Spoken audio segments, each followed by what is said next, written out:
Hello friends, welcome all. Param TV is here to call. Study, fun and knowledge too. Hello all. So last time what we had discussed, we discussed about the chapter number 7, Glimpses of India, part 1, Baker from Goa. Right? हमने Bakers from Goa के बारे में पढ़ा था and today we are going to discuss the question answers. उसके कुछ question answers पर नजर डाल लेते हैं. वैसे तो हमें आते ही हैं, क्यों? क्योंकि ओवरऑल तो हमें चैप्टर को अच्छे से रीड करना है. So let's discuss the few question answers. Question number 1, what are the elders in Goa nostalgic about? किस चीज के बारे में उनको पास्ट की चीजों के बारे में सोच सोच के बड़ा मजा आता था? तो भाई उनको उन ओल्ड अच्छे दिनों की बातों को याद करके मजा आता था, ब्रेड के बारे में सोच के मजा आता था, उनके लॉफ्स के बारे में, उनकी फ्रेगनेंस के बारे में. So the elders in Goa are nostalgic about the good old Portuguese days, right? जो उनके समय में वो दिन चल रहे थे, and their love of bread, जो लोगों का प्यार था ब्रेड के प्रति, and loaves, जो ब्रेड के बड़े बड़े loaves होते हैं. The writer says that the eaters of the loaves have left, but the makers still exist. माना कि खाने वाले तो चलो जा चुके होंगे, बट बनाने वाले अभी भी आपको देख जाएंगे. Is bread making still popular India? How do you know? क्या आपको लगता है अभी भी पॉपुलर है? हाँ भाई, तभी उन्होंने बोला कि खाने वाले चाहे हो ना हो, बट आगे वही सेम प्रोफेशन को बच्चे फॉलो कर रहे हैं. Yes, bread making is still popular in India. This is very clear from the narrator statement that the eaters have gone. भाई उसने स्टेटमेंट दी तो है, खाने वाले चले गए, leaving the makers behind, but बनाने वाले अभी भी हैं. There are mixers, molders, and the one who bakes the loaf. So the time-tested furnaces still exist there. अभी भी वो furnaces चल रही हैं. जो उनके जो आग है, fire, that is still not extinguished. तो इसका मतलब yes, still the bread making is popular. What is a baker called? Baker को क्या बोलते थे? The baker is called a pedlar in Goa. When would the baker come every day? Why did the children run to meet? तो every day कब आते थे भाई? Morning के समय आते थे अपनी बास्केट को लेके, और फिर इवनिंग समय खाली बास्केट को लेके वापस जाते थे.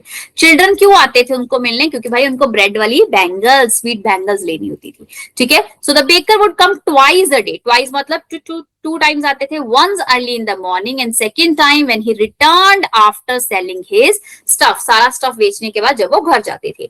The children would run to meet him as they wanted to have a bread bangles. बच्चे क्यों आते थे? क्योंकि उनको ब्रेड बैंगल्स चाहिए थी. That's the reason. What did the bakers wear? Baker क्या पहनते थे इन पोर्टुगीज डेज? और फिर when the author was young. तो हमें पता है भाई पहले क्या पहनते थे? पहले एक लॉन्ग फ्रॉक पहनते थे, राइट, जिसको कबाई बोलते हैं. और उसके बाद जब नरेटर का टाइम आया उस समय वो एक शर्ट पहनते थे और नीचे ट्राउजर पहनते थे, जो पैंट से थोड़ा ऊंचा होता था बट निक्कर से थोड़ा बड़ा होता था. So the baker were usually dressed up in a peculiar dress called kabai. ठीक है. तो वो कैसी थी? सिंगल पीस लॉन्ग फ्रॉक थी जो नीज से उनके घुटनों से नीचे तक आती थी. बट जब ऑथर यंग हुआ उस समय, during his childhood days, the author saw the bakers wearing a shirt पहनते थे, ट्राउजर पहनते थे जो शॉर्टर देन फुल लेंथ से थोड़ा ऊंचा होता था, लॉन्गर देन हाफ पैंट, और हाफ पैंट से थोड़ा सा नीचे होता था, मतलब नीचे होता था. So that was the dress. Who invites the comment? He is dressed like a pedlar. Why? तो ये किसका कमेंट था? ठीक है, कि वो पैडलर की तरह लिखते हैं. Any person who is wearing a half pant which reaches just below the knee. किसी भी पर्सन को, कहते हैं जिस भी पर्सन को वो देख लेते थे किसी ने ऐसी हाफ पैंट पहनी हुई है जो नीज के नीचे है, राइट. अदरवाइज हाफ पैंट होती है, वो होती है कि नीज के थोड़ी ऊपर हो, बट जिसके नीज के नीचे है, पैंट से थोड़ी ऊंचे है, right, invites this comment. This is because the baker known as a peddler used to dress like that. क्योंकि जो बेकर्स होते थे उनकी ही ये स्पेशल ड्रेस होती थी जिससे हम इजीली आइडेंटिफाई कर सकते थे. Where were the monthly accounts of the baker record? कहां पे लिखते थे? सोचो जरा. वॉल पे भाई, दीवार पे लिखते थे. Monthly accounts of the baker were recorded on some walls in the house with the pencil. What does a jackfruit like appearance? उन्होंने बोला जैक फ्रूट की तरह दिखते हैं. क्यों? क्योंकि वो भी थोड़ा प्लम्प ही होता है, फैटू सा होता है. It means having a plump physique like a jackfruit, थोड़ा सा मोटा होते हैं.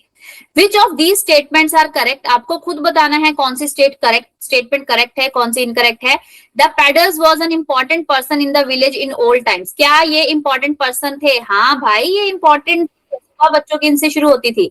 Padders still exist in gone village. अभी भी है. हाँ भाई, बनाने वाले तो अभी भी हैं, शायद खाने वाले कम हो गए हो, बट बनाने वाले अभी भी हैं. The Padders went away from the away with the Portuguese, क्या वो वापस चले गए? ना भाई, अभी उनकी आगे आगे बेटे बिजनेस को संभाल रहे हैं, so that is incorrect. The peddlers continue to wear a single piece of frock, क्या वो सिंगल पीस फ्रॉक ही पहनते रहे? ना भाई, फिर शर्ट किसने पहनी, लॉन्ग निकर किसने पहनी, ट्राउजर आई मीन टू से किसने पहना? सो that is also an incorrect statement. Bread and cakes were integral part, bread भाई हाँ बहुत ज्यादा खाते थे, यही मेन पार्ट था।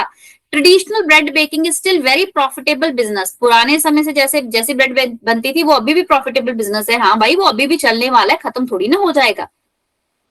Faders and their family star, वो भूखमरी के कारण इन द प्रेजेंट टाइम, मतलब जो बेकर्स थे या उनका परिवार था उनको भूखमरी सहन करनी पड़ती है, अब नहीं, प्रॉफिटेबल बिजनेस था, है और रहेगा, चीजें खत्म थोड़ी हो रही हैं। अगर हल्दीराम का भुजिया पुराने समय में फेमस हुआ है तो प्रेजेंटली भी वो अच्छा खासा कमा रहे हैं और आने वाले समय में भी को कमाएंगे, चाहे भुजिया की और बहुत सी कैटेगरीज भी आ चुकी है।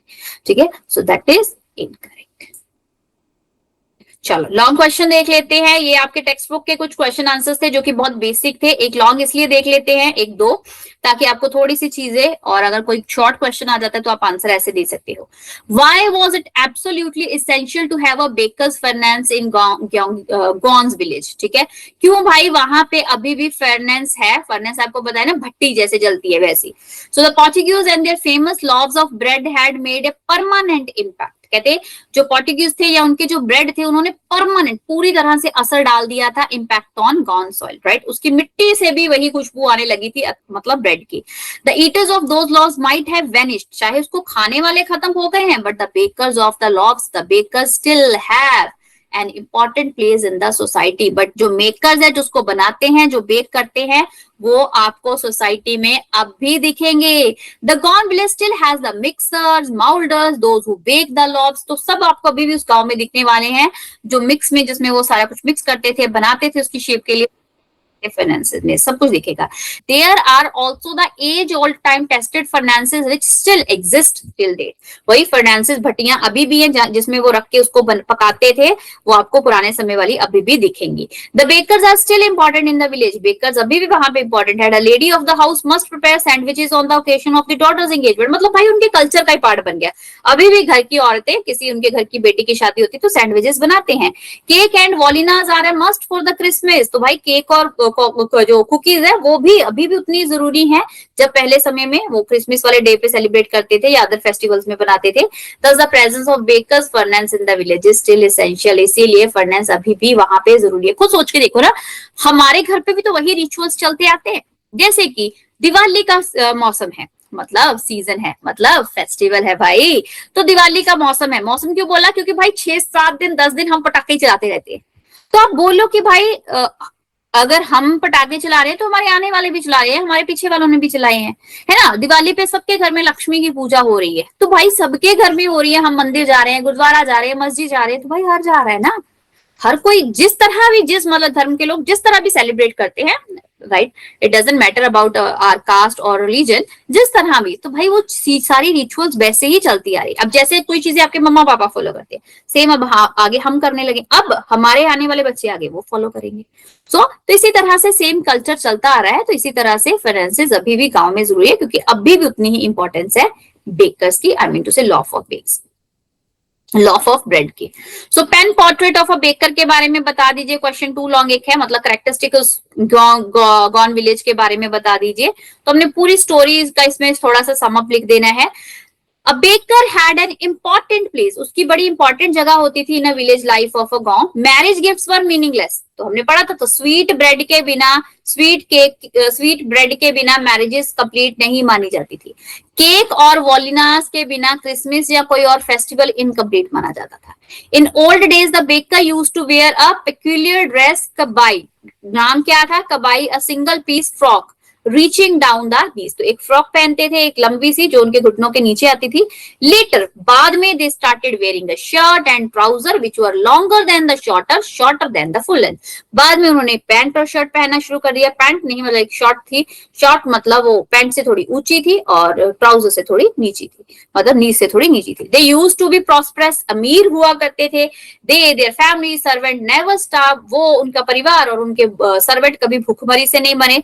Their plump physique, मोटे ताजे, was the testimony of their prosperity. उनकी शक्लें, उनकी हाव भाव, उनका मोटे पेट के ही हमें सबको अंदाजा हो जाता था कि ये अमीर हैं, ये अच्छे खासे पैसे कमा रहे हैं, इसीलिए अंदर अंदर खा रहे हैं। The baker used to be a good friend, companion and guide. वो अच्छे दोस्त थे, सबकी हेल्प करते थे। For the author he would come twice a day, वो 2 बार आते थे। And then the children of the house would crowd around his basket to choose the bread bangles. तो चिल्ड्रन क्या करते थे, बच्चे भाग के, क्राउड भीड़ इकट्ठी कर लेते थे उनके आसपास। क्यों? क्योंकि उनको भी उस बास्केट से बेंगल ब्रेड लेने होते थे। Even today baking and bakers are famous in Goa, आज भी वहां पे फेमस है। They still use the traditional furnaces to bake bread and cakes, अभी भी वो पुराने मेथड से, फर्नेसेस से क्या करते हैं, ब्रेड बनाते हैं, केक बनाते हैं। So these bakers are known as paders in Goa, तो वो गोवा में माने जाते हैं। उनका किस नाम से जाना जाता है, पेडर्स। उनके कपड़ों को, कपड़े क्या है, कबाए। सो इस तरह से पूरी स्टोरी है। तो देखिए वही लाइनें घुमा फिरा के आ रही हैं, कुछ नया नहीं आ रहा है। So please children keep this thing into your mind, दिमाग में रखना है। क्वेश्चन वैसा ही होता है, बस उसकी थोड़ी सी वर्डिंग चेंज कर देते हैं और आपको भी आंसर को वैसे ही थोड़ा सा मोल्ड करके लिख देना है। ठीक है, घबराना नहीं है एग्जाम में। चलो एक छोटा सा एक्सट्रैक्ट देख लेते हैं। आपको पता है एक्सट्रैक्ट क्या होता है, कुछ लाइनें होंगी, उसके क्वेश्चन आंसर्स का आंसर देना है हमें। He used to come at least twice a day, 2 बार आया करते थे। ही कौन? कौन? ब्रेड बेचने वाले, राइट, पैडर जिसको बोलते हैं। One he set out in the morning on his selling round, पहली बार जब चक्कर लगाते थे, बेचने आते थे। And then again when he returned after emptying, मतलब जब उनकी बास्केट खाली हो जाती थी शाम को, तब वापिस 2 बार चक्कर लगाते थे। हु इज ही, तो देखा वही क्वेश्चन आ गया। And where is he from, तो ही कौन है और वो कहां से है। He is the baker and he is from Goa. Name the items he sold from his huge basket, क्या क्या बेचते थे वो? ब्रेड बेचते थे, केक बेचते थे, ब्रेड बेंगल्स बेचते थे, स्वीट ब्रेड बेचते थे। When did he come during the day, कब आते थे भाई? मॉर्निंग के समय में आते थे और शाम को चले जाते थे। He came twice, once in the morning on his selling round and again after the sale was done over. Where did he empty his huge basket? Right, he emptied his huge basket in the houses of his customer. तो भाई उनकी जो huge basket, बड़ी basket है, वो खाली कैसे हो जाती थी भाई? चीजें बेच के, चीजें मतलब ब्रेड को बेच के। कहाँ पे? In the houses of his customers, जो भी उसके कस्टमर्स होते थे उनको वो चीजें बेच देते थे। कौन सी चीजें? ब्रेड बेच देते थे, और जिससे उनकी बास्केट खाली हो। ठीक है, तो this was your complete chapter. Chapter 7 का फर्स्ट पार्ट हम लोगों ने डिस्कस कर लिया है, bakers from Goa. So I hope so the introduction, I mean to say the explanation as well as the question answers, everything is clear to you, right. उम्मीद करती हूँ आपको सब कुछ समझ आ गया है। बस चैप्टर को ध्यान से समझने की कोशिश करनी है, इन a good way, in a humorous way. अगर ह्यूमरस चैप्टर है, अगर मॉरल वैल्यू वाला चैप्टर है, of course with the proper you need to pay an attention, so everything will be automatically clear into your mind. सब कुछ आपके दिमाग में अच्छी तरह से क्लियर हो जाएगा। और बाकी मैं पढ़ा रही हूँ तो टेंशन ही किस बात की लेनी है। So thank you so much class. Now I am going to meet you in the next session with part number 2, chapter 7। तो नेक्स्ट में हम पार्ट नंबर 2 करेंगे, कुड, which is a part of Karnataka. वहां पे क्या फेमस है, क्या देखने वाला है, कैसे कपड़े पहनते हैं, क्या खाते हैं, each and everything, why we call it as paradise, क्यों उसको स्वर्ग बोला जाता है, तो वो चीजें देखेंगे। ठीक है जी, that's enough for the day today. आज के लिए बस इतना ही है। So thank you to subscribing or to subscribe Param TV channel. Keep learning, keep shining and keep playing. खेलते भी रहना जरूरी है। Till then, bye bye. Thank you for watching Param TV. Your support